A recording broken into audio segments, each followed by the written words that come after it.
Hi, Pamela. Hi. Thank you so much for being here. I know. I'm so excited. We connected about 5 years ago, but we hadn't met in person. Isn't that crazy? I mean, we hadn't met in person. 5 years. Yeah. I was thinking about it the other day. I'm like, it's been 5 years. I keep thinking like pre-pandemic is like, oh, last year. Like, oh, like, it's been 5 years, which is insane to even think about. Like everything that we considered and we went through. And I'm actually planning his 5th birthday party. Yes. And it was like a reminder of like, it's been 5 years. Yeah, you showed me this photo of him and I'm like, he's getting into that age, that 5-year age where they start connecting more with outside activities. They're starting to feel themselves more in the world. And this is really when I see children connect to the father more, to like do things and activities and bonds and routines. And so I just can't believe the time that's passed, because when you reached out, you were preparing for your birth. And it was right at the start of 2020, around that time. Yeah. And you were also experiencing changes in your life, big changes. It was a lot of changes. And when I reached out to you, I think I was like, it's crazy how fear and confusion could really, throw you off. Yeah. And it was the beginning of the pandemic. So I was due, May 14th was my due date. Yeah. I ended up having an early birth. He came a little earlier. It's a little preemie. But when I called you, it was in the middle of like, they didn't know if we were going to be able to have someone in the hospital, what that was going to look like, what a hospital birth was going to look like. And I was like, I do not want to run the risk of birthing alone. Like the idea of like going through that by myself, first time mom. I didn't know how long the pandemic was going to last. I remember thinking I had a baby shower and they were like, oh, we're going to have to cancel the venue was like, and I'm like, well, maybe like in 2 weeks, like, can we? And they were like, I don't think it's going to last 2 weeks. Obviously fast forward it ended up being a lot longer than anyone imagined was going to, but we were all so confused. And when I reached out to you, I was like, I'm considering having a home birth. Like I really want to, I felt like I had such a blessed and healthy pregnancy. Yeah. Considering all the changes I was going through, like I had been going through a divorce. I was like in a new relationship. I was like in a new home and like, preparing for a new baby. I'm a first time mom. I remember when I called you, I was like, I was so excited. Yeah. I was like, I'm going to do this. I feel like physically I'm ready for it. Mentally, I was so excited about becoming a mom because I had waited for so long. Yeah. And so we did a few classes online, which is also like another concept that we got used to, like the Zoom classes and like, and I'm such a person, like I want to touch you. I want to see you. So even that was like a big change. Totally, right? There's a whole energy field that you experience when you're in person with someone. I remember I had a 50-person seminar set up for a certain date and it got canceled, right? Like a week and a half before. And I was like, okay, I guess I have to get on Zoom. Like I had to figure that out. And birth work for me had been for, already 9 years, so deeply personal. It's an in-person experience. I couldn't even imagine guiding anyone online. So yeah, it was a challenging and also transformative time. I mean, I was also going through a separation and I was seeing a lot of women have this fear and confusion, like you're saying, like, I don't want to birth alone. My partner can't even be in the hospital with me. Should I do it at home or should I go to a birth center? Like, where am I going to have the most stability and ease? And everyone was just trying to find that, All those conversations that we had back then, like I still quote you all the time. Just because, don't think about, pregnancy isn't, you're not sick. This is like, all those things like really, really marked me. And like, I really think they helped me even mother my son now, like we're born to do this. Like we're meant to be. And like, I never questioned like what I was doing, if I was doing it right or wrong, because I don't know, I had like this sense of peace and security in that sense. And also the thing about being in a village, like I needed support and I leaned into that with so much grace and security that I was like, I need help. Yeah. What did you see? Like what served you in that time when you were going through this transition into motherhood, right? What served you? Was it having women to call on? I know that, I don't know if you'd like to share a little bit about your birth and transitioning back into life after that. Yeah. But so I ended up, my mucus plug ended up, which I had no idea. No one ever told me what mucus plug was going to look like or what it was or like. I'm sorry, I missed that point. I know there's so many little things and you're like, what is this? So my mucus plug ended up like, I guess, I don't know what the right term for it is, like releasing. Yeah. Releasing. I was on week 36 at that point. Yeah. So I was like, okay. So I went to the doctor and they were like, listen, my regular OBGYN, like this could mean it could happen tomorrow. It could happen like in 2 weeks. Like you just literally like on standby. You don't know, like hydrate and just wait at home. So I came home. And again, I remember thinking about you and I was like, I want to be home. Home is like so much more comfortable. And like my sister was in town.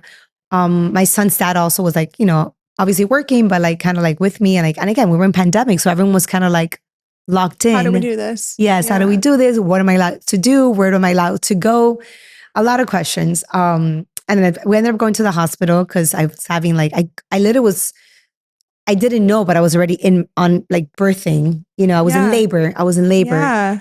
Process started. So yes. So by the time I got to the hospital, my water actually breaks in the hospital parking lot. I remember it was like a movie. I was like, okay, this is like the water, I guess. I ended up being in labor for 28 hours, right? I was really, really obsessed with having a natural birth. I'm like, I feel fine. I don't remember even feeling pain. I'm like, I just want to, but I wouldn't dilate. So I got to 9 centimeters and they were like, listen, technically, since you first reported your mucus plug coming out, whatever, we tracked it. And it's pretty much almost like 28 hours that you've been without. Like it's kind of getting dangerous for the baby. Like we're going to wait 1 more hour. And if not, like we have to do like an emergency C-section, which was like the one thing I did not want. Right. Yeah.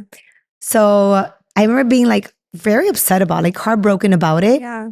And then I also had towards that, which was like, hey, just get the baby out. Like you tried, it's been 28 hours. Like it's been long. Like let's just like get it done. So at some point they made the decision and ended up having an emergency C-section. And I remember thinking like, I'm like, okay, this is what you're going to do. And I think you told me to do this, or I don't know who told me to do this, but like, I need you to like, swap like my vaginal. Yes. I told you to do the vaginal seating. Yes. And then like, he's like, I am not doing that. I'm like, okay. So like we negotiated, he ended up doing the placenta. So we did the placenta pills with you. Like, okay, but at least get my placenta, put it in a cooler, walk it down. She's going to be waiting for you. He was like, I'll do that, but I'm not swapping you in front of everyone. Like he just like a lot of people. And I was surprised, like are not comfortable with decisions that they make because they're considered non-conventional. So it was like navigating this fine line between, okay, what do you feel comfortable with? What do you really believe in? And what and in the middle of like all that and like, at some point they were like, just get the baby out. He was fine. He ended up being in the NICU actually for 10 days because they thought he had an infection, but he didn't have an infection. But at that point they were like, we already started, medicine, antibiotics. So we're going to have to keep him for 10 days. Right. The whole thing. And Maggie, there's a lot of things now that I question. I'm like, is this because he was a C-section baby? And I don't know how much of it is related to that or not. Like I put so much weight on that and I've let go and I've released the guilt of it just for my own sake and for the sake of Ford. I'm like, okay, it is what it is. And like, I'm okay with it. But for a long time, I was not okay with it. Yeah, of course. A lot of unanswered questions. Yeah. Wow. And if I do ever have another baby, I would definitely go for the natural birth. Yeah, of course. Be back all the way. You could definitely do it. I really do believe that the collective experience we were having at the time impacted a lot of women. This was a time I was seeing a lot of women who were planning unmedicated birth or home birth transfer to hospitals or go to hospitals because of the stress. I wouldn't say the body's inability to feel safe at that time was hard for a lot of women, and dilation requires safety. Yeah. So it's a common tale at the time to have that experience. I know. And again, sometimes it's just our bodies are so amazing. So I got to 9 centimeters and I was like, but I'm right there. Right Can there. I just like, they're like, we can't let you like, they wouldn't let me, which I don't even know. Like, again, I guess I didn't know enough at that point. Yeah. To their insist or like just, I just kind of surrender at that point. Yeah, you have to, it's all about surrender, whether it's into the labor, into other pathways we thought we weren't going to take. And I really believe that every baby enters the way that they're supposed to for their own life path, right? Whether it is a vaginal birth, unmedicated birth, or it is a medicated birth or a C-section birth, because that is part of their journey in whatever, let's say, effects that these other types of births have. It's part of their journey and their evolution. It's always perfect. So, yeah. And I think we carry so much weight in terms of like the expectations and what we envision. So it's also like, mourning the idea, and this has to happen to me like in the few years, mourning the idea of what you expected and what you wanted, Yeah. and then really like surrendering to what actually happened, right? So like I always envision myself, I always say this, like Lion King, like my my son or my daughter, like out of my vagina and just kind of like lifting my child again, because I had felt in such a healthy, good space with my body and with the journey into motherhood. Like I was so excited and so blessed. I've never felt more beautiful than when I was pregnant. So radiant. I honestly felt like I was floating. Like I would walk and I was like floating, like my hair, my skin, like my breast, like everything about being pregnant, I absolutely loved.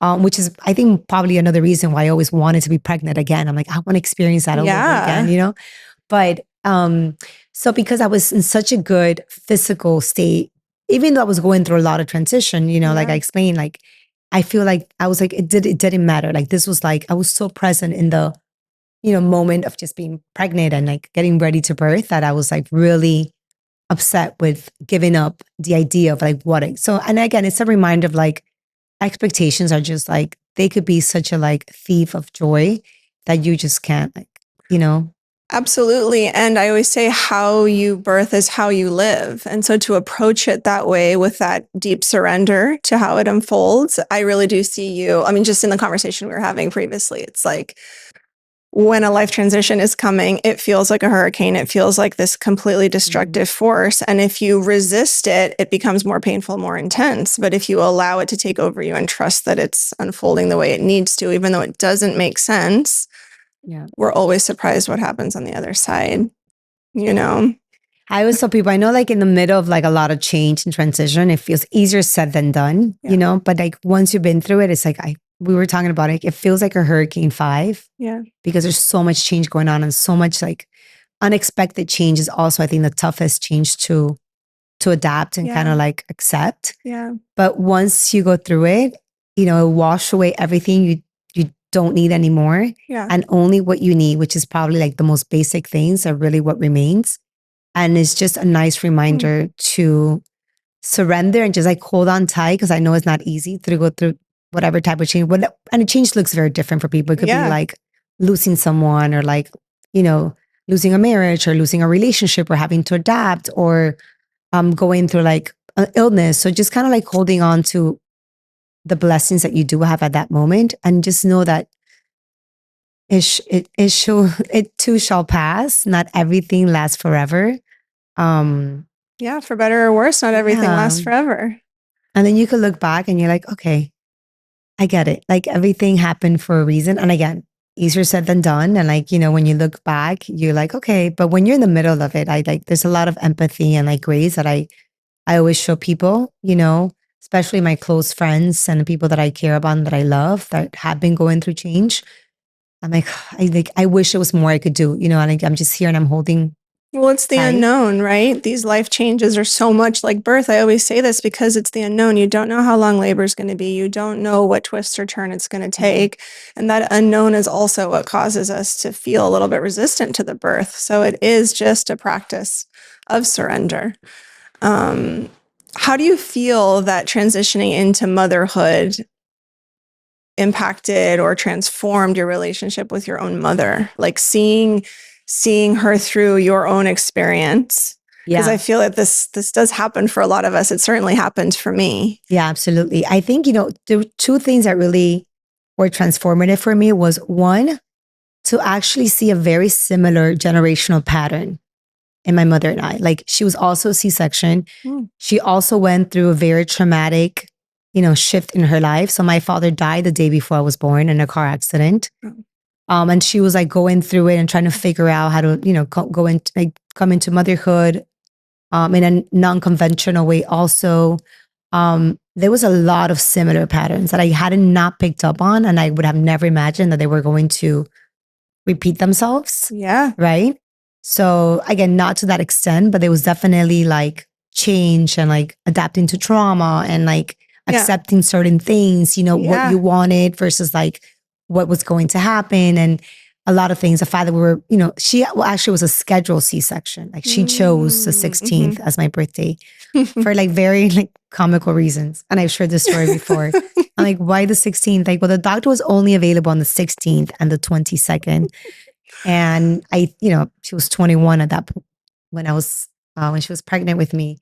And she always thought, we get paid on the 15th and the 30th. And if you're born on the 22nd, like that's so in the middle, like you already wasted your paycheck on the 15th. And by the time you get paid again, it's the 30th. Like it's like so far away. 21-year-old reasoning. Yeah. Like if you're born on the 16th, you're always going to have your paycheck. You're going to celebrate. You're going to have money. You're going to, abundancy. And I was like, let's do the 16th. And 16th has always been like my number. Yeah. And, like randomly, like I'm always like, that's been like, I guess, I don't know, people believe in that, but right. My number. So 16th, it's just funny, like her logical, like when you think about it, just a reflection of your age at that point, I guess. Whereas I was, an emergency section. My son was born on the 22nd of April, 2020. But again, so that was one thing. I like, picking up on how you become your mom, like in so many ways, even from the birth experience, the way I mother, the way I like hear myself talking to my son sometimes when I get frustrated, I'm like, oh my God, this like, I am my mother. But also I think it made me a lot more grateful for her, and just, I love her so much more. Yeah. Seeing her in a grandmother role has been one of the greatest blessings of my life. And just being able to have that and being aware that not everyone gets to experience that and share that with their mother. Having her close to me, having her, with me during the pandemic was also a blessing. But also I just like, I love her so much. I needed her so much more. Like when I birthed and I was a C-section, like I wanted my mom. Like I turned into a baby all over again. I'm like, I wanted someone to take care of me and I wanted it to be her. So I definitely have become a lot closer to her. I mean, I loved her before, but I feel like I love her so much more now. Just because you're aware of like all the sacrifices and things that she did that I would have never done. The good and the bad. You know what I mean? Like you're kind of like being selective as to like, okay, this was a great experience with you. Like I'll repeat it. This was not. So like, let me, because of, we have different circumstances and different just like options, I think, for different things. I'm definitely making some adjustments to those things as well. So yeah, you can also appreciate where they were in survival. You can, as you're watching yourself parent, a certain pattern comes up and you're like, I'm adopting this because she was in survival at the time, like if we have that awareness, right? Bert Hellinger, who is the founder of the family constellations and family work, he always said, we start writing a life script from when we're in the womb until age 7. So whatever our mother was experiencing, how she was moving through the world is just the unconscious imprint we get of how to do things. Right. So it's conscious and unconscious. And when we have our own child, hopefully we can see that beauty and then also where we might want to edit things and find our own path. I know that was so true for me with my daughter. Like I had a newfound appreciation for my mother. All of the things that I like was baffled by before, I understood. So I was like, oh, that makes so much sense. She would have done that. It makes sense to me now. Yeah. And I also found myself almost reparenting myself, all the things that I felt that I would have wanted more of, or perhaps quality time or things like that. It's like, how do I provide that? I don't know how to provide that for my daughter. So let me reparent myself with quality time so that I could then offer that to my own daughter. There was definitely a lot of healing that I did also on forgiving and just letting go. Now that I'm a mom, like I get some things and some things I was so surprised based on, like, and again, I would say small things, but not small things. Like, so she came to the States and we were apart for almost 3 years. I was like, I can never imagine being apart from 4, like more than like 2 nights, I think. Well, whatever, when I take trips, but I'm saying those things to me is like, okay, let me try to understand why she did it. What was her reasoning? And there's been a lot of healing in the process. Now that I'm a mom, that I questioned her decisions and stuff she did. And my favorite line is when she tells me, well, I did this and you guys turned out okay. And I'm like, I don't know, did we? Like, did we? Like, I know. That's what I say too. Did we? Guys, like, oh, because she hates when I give forward options. I'm big on like, okay, like, do you want to run to the car, walk to the car? Do when he's having like, he's older now. When he was younger, he would get frustrated. Okay, do you want to wear the red shirt or the blue shirt? Like, do you want, like, like empowering him to make his own decisions, like from a very young age. And my mom did not understand that. She's like, Yeah. oh, when you guys were little, I would just put anything. I'm like, okay, but like maybe that wasn't a great way to parent, you know? So I always laugh with her. I'm like, I don't know, like, did we turn out okay? Like, I think in the grand scheme of things, I do appreciate her, and I'm very, there's a lot of positive things that I'm definitely want to do, especially raising girls. Like I have a boy, but my mom raised 2 girls. And, you know, my heart goes out to you because raising girls is so challenging because you want them to be independent, but not like arrogant. You want them to be, you know, very secure, but again, not like too, you know, humble also, but like you want them to be kind, but not a pushover. You want them to be, you know, beautiful, but not focused just on the physical. I don't know. It's just like such, like they really have to be able to navigate between 2 extremes constantly with so much grace. Right. And I think my mom did an amazing job. We're both very different. My sister and I are 10 years apart. I think she also became a mom in 2 different seasons of her lives. Yes. And that reflects on how we're the humans that we turned out to be and that we're still developing into. But she did an amazing job. And I think the number one reason, and I always give her credit for this, is that she always made us feel like we could count on her. Like that sense of like, she's the number one hype person. I always saw with myself and with my friends, my mom is always like, you know, this is amazing. You're so beautiful. You're so smart. You're the best. Like, and she really believes it in her core. So because of that sense of like, you know, security and like that messaging that she programmed us into believing, I really do think we're both very, and again, in a very different way, secure and happy people because we know that we have the sense of like that safety net, right? Like we could fall back and we know that she's there no matter what. So that I do want to transfer word to forward. Like I always, absolutely, you know, words of affirmation and kind of a sense of like, we're here no matter what, like we're family, like we're, you know, like being present and just being like someone that he could rely on, I think is the most important thing that I Well, could there's offer. this interesting experiment that was done with parents and children on a playground. I talked about this recently with Dr. Tom Cowan, who's a pediatrician. And he's written a lot of great books, one of which is about conscious parenting, which I want to ask you about, because I know that's just like a buzz term. And at this point, like, what does it even mean? But they did this experiment where they took kids to a playground that had a fence around the entire area. So there was like play structure, then greenery, and then this fence. And so the parents said, play wherever you want, because they knew the children wouldn't go beyond that distant fence. And then the parents could relax and the children were able to just play and fall and experiment. And then there was like a happy synergy. Like there was a harmony and the parents were at ease and the children were exploring. They did that in another playground where there was no fence around the perimeter of the park and the children were less likely to take risk. And they kept going back to the parents. Is this okay? Can I go there? And there was a lot of uncertainty about what they could and couldn't do. And the parents were more on edge. And so when we create a situation where the child can have choices and they say, my parents right over there, I feel secure, they support me, but I have choices to figure this out, they're much happier, they're more confident, right? But when we have to control them and say, get down from here, don't do that, don't go there, because there isn't a secure situation for them, they're less likely to be able to develop that discernment, you know? And it's funny that you say that about choice because I have always been like that with my daughter. She doesn't want to wear shoes. She doesn't wear shoes. And I grew up in a Latin household where it's like, if you're descalzo, you're not wearing shoes, you're going to get sick. Yeah, you're pata sucia. You're pata sucia, or you can't go out with your wet hair, you're going to get sick, right? So there was all these things that you just weren't allowed to do because of some mythology that I don't even know if it's like proven really, right? And so for her, it's like she wanted to wear this, no shoes. And I'd say, okay, if we're going somewhere that could have broken glass, of course, we're going to wear shoes. So pick which shoes you want, right? Always the choice. But if we're going out to greenery, you don't have to, you know, and people are always so challenged by the fact that I gave her that choice.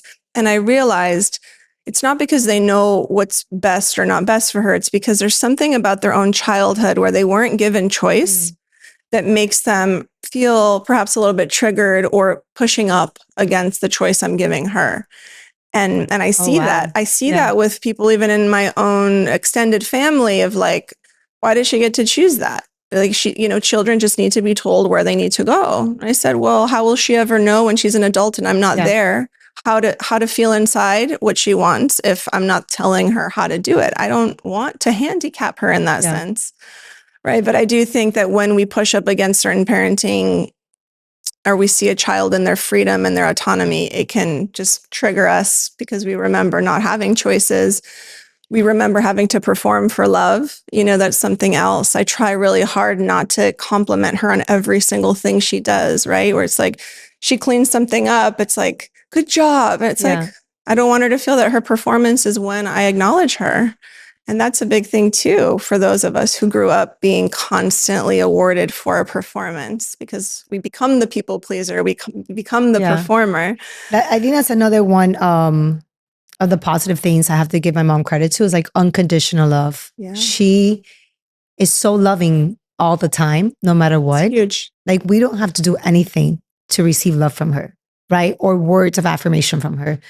So that's the one thing I'm like, you know what? I want Ford to also know that, the other day, actually yesterday, a Sunday, we were at the beach and I kept giving him kisses and he goes, Mom, stop loving me. Stop. And it's so cute. And then some lady who was next to us was like, it's going to be really hard. Like your mom's always going to love you. And he's like, I know. It's just such a fun age. But I do think my mom did a good job at saying like, hey, it doesn't matter if you're like the best one in your class, like the worst one. And again, my sister and I are so different in that sense, in a lot of the aspects, that I think since we both receive love all the time, we knew that there was no condition that required us to perform or deliver or, not fail or like succeed. Like no matter what, like she's going to love us and think we're amazing no matter what. So, and again, that I think a lot of our security and positive attributes that we bring to the table have to do with that. So I'm always very aware and I want Ford to know that we love him. It doesn't matter. I actually are more conscious about telling him and showing him, affection and love when it's random, out of nowhere, when we're just like sitting in traffic or like, we're just kind of like about to get to bed or like, just like silent moments of like, nothing happening is when I really make aware.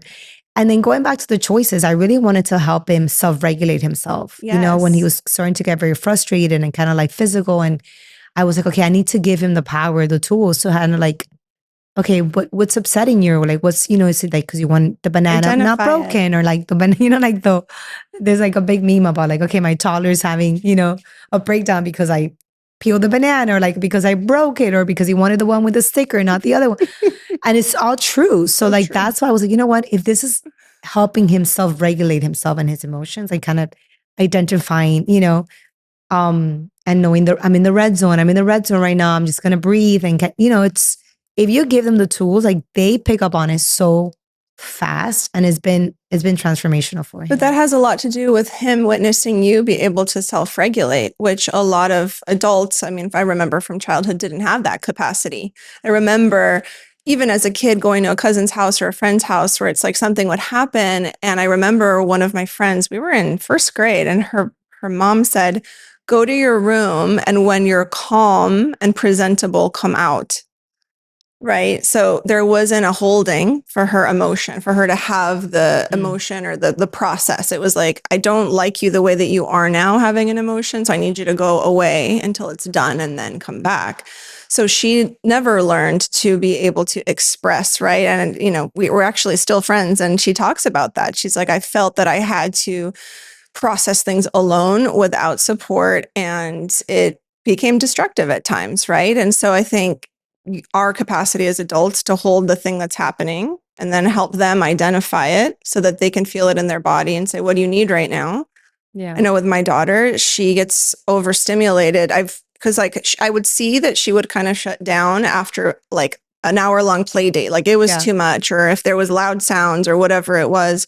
So I started asking her, what do you need? And she'd say, quiet. I'd say, do you want to go over there and see how it feels to sit over there for a while? So she started learning that she could leave a space and no one was going to say, oh, what's wrong with you? Right. So now she's at the point where she identifies in a situation that something doesn't feel great, and she actually will remove herself. That's good, yeah. And she'll look or she'll read, and she comes back and she's recharged. I don't have to direct anything for her. She gets to decide. And that emotional intelligence is so important, like for relationships, for friendships, community, for being out in the world, in a workplace. So yeah, it's not, I wouldn't say it's like coddling, because for me it's not a form of coddling a child to be able to sit with them for those 5 minutes and help them process. It's just giving them the tools, and not to say that we don't engage with technology or screens or TV, but I noticed that there are a lot of, even clients I've worked with, that they don't have that capacity to sit with their child to process. And the tablet has become the co-regulator for the child. It's funny. The other day I was having brunch with a girlfriend, and Ford's like, again, he's an only child. So there's a lot of positive things to that. And they learn to play by themselves, they entertain themselves. Yes. But then they also want a lot of attention because they're used to getting all the attention all the time. So it's been like a struggle between one and the other. But I was like, she's like, can you just put something on your phone? Like, because we're in the middle of like doing some like work stuff. And I was like, I gave it to him. He's like, I don't want it. Because he's not used to being like, now I want him to be like able to sit through like a movie or like something. And on the plane, he does. But for the most part, he wants to be engaged. He wants to be part of the conversation. He wants to be like, or he's either by himself doing his own thing or he wants to be part of it. So I'm like actually starting to push more the tablet on him. I know, because for a long time we were not, he loves to play, like he'll sit down, like, play with his cars or the dinosaurs, or like he loves to like now write letters and numbers. He's very tactile. Yes, my daughter's very tactile too. Not the coloring, but I'm like, are you coding? What are you doing? He like write like random letters and numbers and like give me letters and give me papers. He's solving pi. He's like, yes. So again, I'm very grateful and I'm blessed, obviously, that he's entertained in that sense. Yeah. But yeah, it's funny. Like sometimes I wish I could just give him a tablet and sit there. Yeah, he's incredibly curious about the world, and it makes sense. He's your son. You were saying that about raising daughters and finding that balance, because I too am figuring out how to create that independence and that discernment, but also the softness, and for her to just feel whole being herself, that there's nothing she has to do in order to receive connection or love, that just for being herself, she's honored, right? Which is something every child should feel. And I wonder, like, this idea of femininity and feminism, and I, for a long time, didn't really understand that there was a distinction. I was kind of always just operating like, I'm creating this, I'm doing that, I'm building this. I was always very career oriented, and I have a degree in anthropology and photojournalism. And I was like, I started going out to create my own mark. And I always found it like kind of challenging to understand how to receive and be in softness in that role. So I wonder, like, you've been working tirelessly on your career for so long and have created so much and have touched so many people's lives. Like, how did you find that balance with the femininity, the receptivity, and also creating and putting out, because there's an energy of receiving and then there's that more masculine energy of putting out. Interesting. I was actually journaling the other day. I'm like into journaling now before I get to bed. Love it. And I feel like I'm leaning a lot more into this like the femininity and the need to be not as independent, not as, kind of like leaning into like, it's okay if like someone help me, like not rescue me, because I'm like, I'm good, I'm whole. But I definitely think that for so long, I was like full throttle into like, I got this, I handle this. Like, even when I was married, like I still like taking care of everything and handling things and coordinating. But I do miss, and I've had to admit, like from being married, I do miss a few things. One is being in a partnership. And number two is feeling like someone's got your back. Like someone taking care of you, whatever that may look like, just knowing that someone's there to have your back. I miss that. And I feel like women who are independent, who are career oriented, who have a little bit of an alpha energy, I think, to them, get misunderstood that they don't want the other things, right? Like they don't want to, but we do. I mean, I do. So I'm like kind of trying to like find myself in a place where it's like a good balance and it's actually more like I want to become better expressing that side of me, if that makes sense. Like so that people could feel that energy of like, okay, I could take care of her. I could kind of like, and I know it sounds so like I don't know, like even embarrassing to say it, but like that's the truth. Like I I'm know, just but being why is it vulnerable. embarrassing? Like being vulnerable and being like, I wanna. I'm in a season of my life where I'm like, okay, I'm tired. Like I'm like, I know. you know.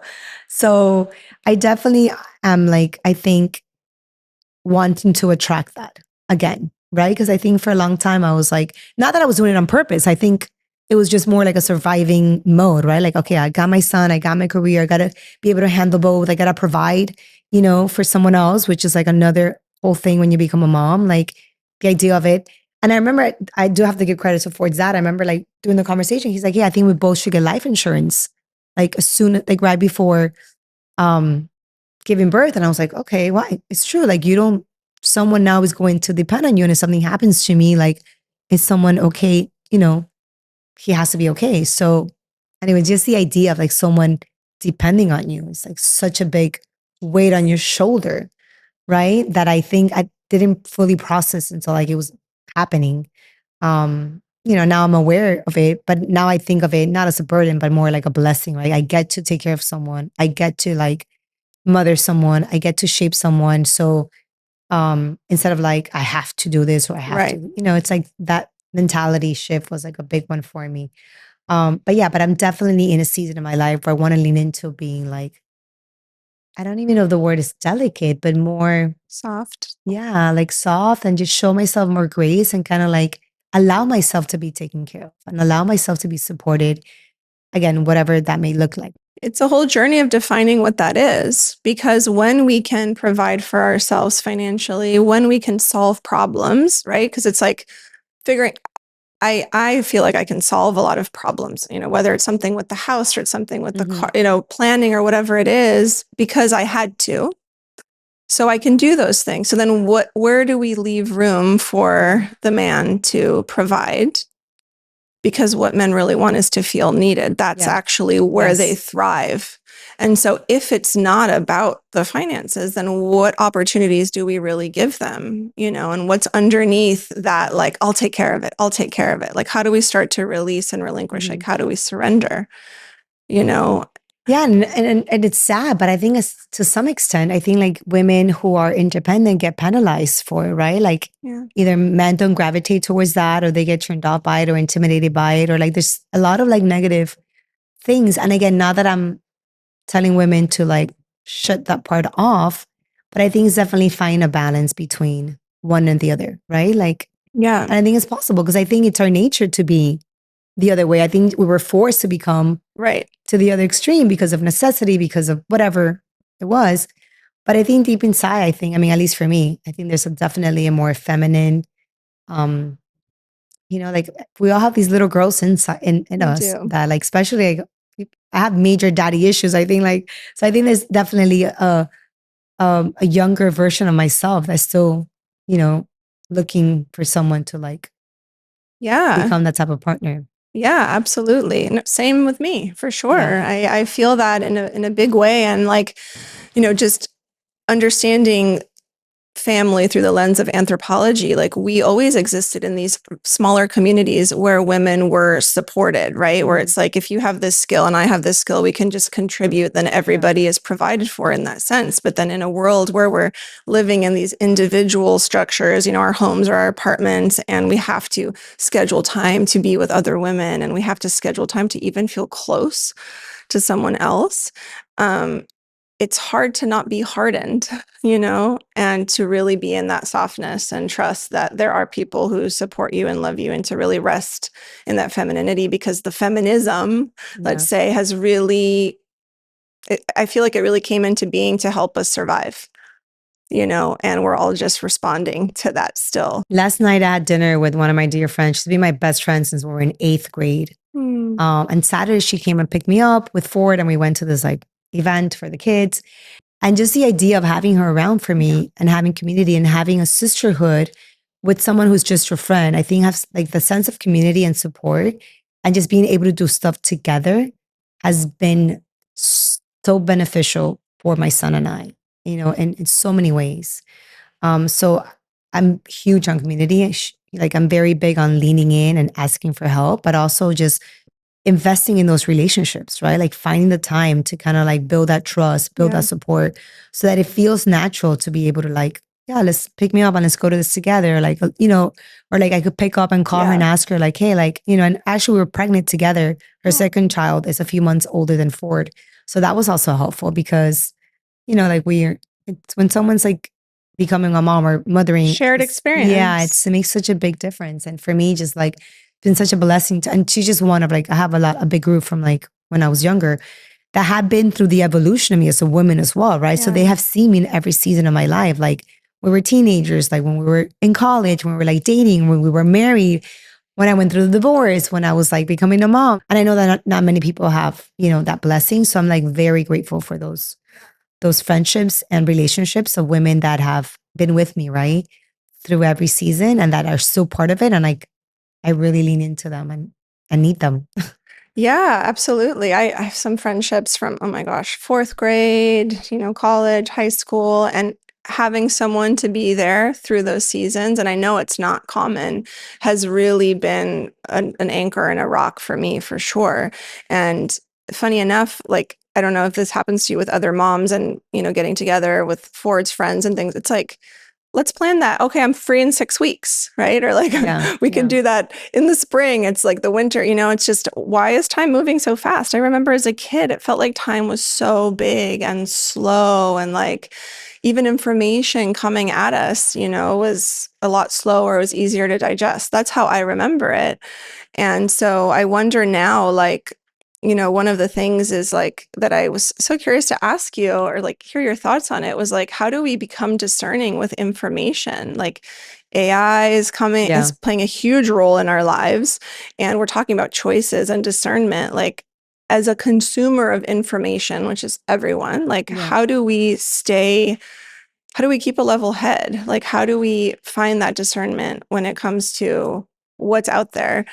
So I'm pretty much in the business of information and of sharing information. And it's been very stressful lately to be an efficient, an objective, and a responsible creator of that information, right? So we have a lot of editorial say. So I've been working at a news network for the last 22 years. So it's kind of like in my DNA to kind of like, but what happens is I found myself being like obsessed with information. Like I'm honestly always like, okay, what's happening? And like the idea of breaking news and the idea of like the fact that I have notifications on my phone, like of what's happening, so I've learned to disconnect a little more. And I learned that there's so much information happening all the time that it's okay if you miss one thing. It's okay if like something, you don't have to like report or share like right away. It's okay. Like someone else is going to do that for you. So I think for me, the biggest challenge right now is being, like I said, like a responsible curator. I would say a curator because everyone has access to the information, right? It's just like, what are you presenting? What do you want people to get from all this information to improve their lives, right? So that they can make better decisions. That's really the purpose of like, I guess, news source. And I want to believe, like, I do believe in journalism. I do believe in like responsible information, especially in a time where we're so divided and so, when we're questioning everything because of AI and like what's real, what's not real. Like imagine like the idea of like questioning, like we're at a time where like, is this video real? Like before it was like, oh, if it's on video, like this is real. Now you're like, is this real? Like so like I also think I don't want like our kids growing up questioning everything. Like the sense of like unease could be really damaging, like I want them to like trust people and trust, and believe in the goodness of people and believe in like, purpose and responsibility. And like, so I feel like now as like people that have platforms and like a lot of people have platforms and, ways of providing that and sharing that, I think it's even more important, to be selective and intentional as to like what you're consuming and like what you're sharing. And again, there's only so much that you can control. So also like surrendering into like, listen, like, pick and choose and kind of like stick to what like you trust. But trust is a big thing too, like credibility and like objectivity and all that stuff, which were like the principles of like my career. I feel like now they're even like more important than ever. Do you feel like trust was really broken with like collectively in our world experience after COVID? like where people saw a lot of information come in, a lot of information go out, and then the next week there was different information, and then a year. I just feel like that's when a lot of the questioning online started happening that I was perceiving. I mean, I have a small petri dish. I think, I think there's always been questioning, right? Like we want people to question. That's the point. Like we want people to be like watchdogs of like, okay, is this real? Is not real? Like what's happening? So we want that. We don't want to kill the people's ability or like freedom to like question something. What I do think is that it's happening so much faster than ever before. So by the time you figure something out, like there's something new and something new. So that's the part that's like a little scary, but also like we're so good at adapting and so resilient to change that at some point, like, I remember thinking like back in the day, like I've been through like every transition, like when we went from like analog TV to digital TV, when they were like, oh, the internet is going to kill television. You're like, okay, like, so we have been able to figure it out and complement everything in a creative, productive way. And I think that's going to happen in the future as well. But I do think ironically, we're going back to like disconnecting more and like be more in community, being more present. Like we're getting all these warnings about like how it's affecting mental health, like mental health, a big one now, right? It's like, why wasn't mental health an issue like 20 years ago? So there's definitely like something where we're like, we always go back to the essence of like the rawness and the human of like, and I think, yes, like it's going to happen like every so many decades, like we're forced it reaches to a go boiling back. point. Yes. I think people were like, my nervous system can't handle this anymore. So what do I need to do? Because the amount of information, the onslaught of information is not going to change. Like it's only going to get more available, more available. So what can I do to change that within my own personal existence? Yeah. And also like, and again, it goes back to like mindfulness and like people are going to, lean into faith and like your spiritual journey and like your relationship with God, what that looks like. So I think all those things have to be very strong during these like times of like change and like, more information and more technology and more all that stuff. So it's when I just started bringing consistently forward to church because for me, I always went by myself, but now I'm like, you know what? He's at a time where he's asking a lot of deep questions. And I feel like I wanted to have a sense of faith. I love it when they get there. It's so cute. Yes. And it's like, so I play actually these songs that are, Christian based, like in the car for him sometimes. And the questions he asks are so interesting. He's like, oh, is God going to be mad at me if I like, do something bad? And actually the song addresses, and the song says it's called Best Buddies. I don't like a random song. And actually I get a lot of deep knowledge from those songs as well. They're like, boundaries are to protect you, not because we're mad at you, but because we don't want anything to happen to you, and like different messaging.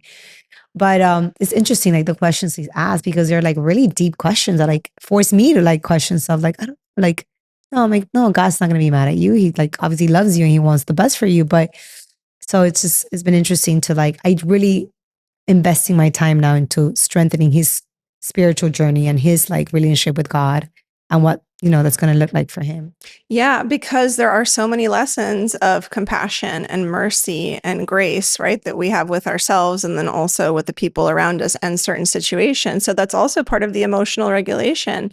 It's not being shame-based or fear-based, but how is the situation serving everyone and what can I do to like positively impact the situation? Yeah. And also talking about like what, how one was raised versus how you want to raise your children. Like my relationship with faith was very like, I was going to get judged, right? I remember like going to confession and like having this, and I was like, I don't want him to have like that. I wanted to have a very intimate relationship with God. So I want him to feel love, like a parent. Like that's the one thing that when I became a mom, strengthened my relationship with God, because I understood like that parent love, like unconditional love, like the dynamic. That it really put it into perspective. And I finally got it. I was like, oh, I get it now. Like I get, what a fatherly, whatever, heavenly father should look like and what it feels. So I really want my son to have a healthy, intimate relationship with God.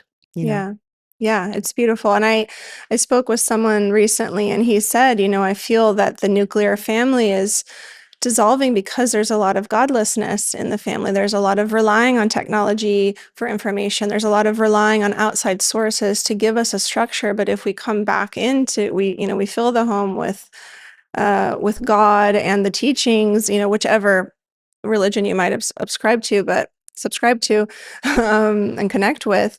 But if you go based on those lessons, you can find that peace and that direction. We can bring an order to the chaos. Yeah. And again, it's like a different approach in terms of like, I want you to develop a relationship. I want you to like hear about it. And also like, I want him to experience like a holy moment with the Holy Spirit. Like it's your, it's not like I'm imposing or putting like, indoctrinating I don't want to do that. Like, I don't want him to feel like this is like, so Yeah. again, I'm exposing him to him like every Sunday, like I'm taking him now. And like, it's so funny. I dropped him off on Sunday and he was like, he just wanted to stay home, like to play with his Hot Wheels. And he was like, I hate Jesus. And he's like, I hate. And the girl at the kids center was like, well, Jesus loves you. It's okay. Like, because eventually like he'll learn to like, I want him to love on his own terms. He and forges his own relationship. Yeah. Like give him expose him and then have him like experience it in his own terms. Like, and build that relationship on his own. Yeah, absolutely. One of the things, just going back really quick to the AI, I've had a few instances where clients of mine, like maybe they couldn't get in touch with me in time, and then they'll write to me and say, I was concerned I was miscarrying, for example. And so I went onto ChatGPT and I said, this is what I'm having. This is what I'm experiencing. What should I do? I'm feeling nervous about this. And then they get these really, speaking of compassion, they get these really compassionate answers, like as if there's a human on the other side, seeing them, listening to them, presencing with them, and then offering like, well, check in with your midwife. If you're working with a midwife, if you're working with a doctor, call the office, and gives them a whole like to do mixed with compassionate witnessing of their experience. And she says, I felt fine afterwards. And I was like, whoa. Like for me personally, I was like, what just happened here? Yeah. I might have said something similar, but the fact that there is this kind of omnipresent experience, like how my concern, let's say, or just my question is like, however all of this is being populated and curated to then give it to the consumer, whoever has this power, right, which I don't know, I'm just like over here living my life. Can they start to manipulate it in a sense to then guide people to consume in a certain way that suits certain? Yeah, of course. Yes. Now there's an application, they're about to launch it, I think, where they could have your voice speak to them. Like they'll go and they record you and they're doing this with all these like doctors and like trusted like motivators and like spiritual leaders. And like they're doing it so that, and again, technology, we can run away from it. So we have to embrace it in some sense. But yes, absolutely, there's a risk to all that. But it's very impressive how advanced and how efficient it could be. So I think it's kind of like, again, surrendering into like, okay, how could my community, my clients, my patients, my family, how could they benefit from this as well? And like, let's find a middle point so that it works for us, right? Instead of like us feeling like we're being, but yes, this a risk. And I think we're going to have to educate this new generation and how to identify and like what works, what doesn't work. But also, again, I think it's big on like raising little humans that want and need human touch. Like I love human touch. I'm like physical touch is my love language. Me like too, number one, definitely. No matter what. Like I need to be present. I want to be like hugged. I want to be touched. I want to be like, my children, my son, I'm very affectionate with him. Like I'm very like, so I think it's also like really pushing the need or being comfortable with being in the presence of other people often, right? Because it's very easy to be like, well, we have all this available in our little apartment or in our home. We don't need to leave. But like, it's also cultivating the culture and the need and the intention of being in group settings and being in like play dates and being in like, like again, planning a play date is like, an ordeal. But like, I do it because I want Ford to feel like there's a sense of community, that he has like a friends that he's going to grow up with, like, or like that moms get along, that I could call a mom and like, can you please pick him up? I'm at work right now. And like, you invest time in that. Like, these are not relationships that happen naturally. They don't. There's no instant gratification with these in-person connections, right? So I think we have a big responsibility to kind of create that sense of like need for that. Yeah, it's coexisting with all of these changes, all the information, the technology, and staying grounded to the physical experience, connected to the intuition and, So funny. So I have two news teams, right? So one team meets still online for the production meeting at 2, and the other team meets in person. Yeah. And it's such a difference. Yeah. I need there's a lot of things that fall through, a lot more creativity, the bouncing of ideas back and forth in person. Of course. And again, I know people are gonna hate me because the people still want to work remote. And again, there's so many benefits to it as well. There's interviews that I've done that I could have never done before. So the idea of introducing Zoom interviews for us was a game changer.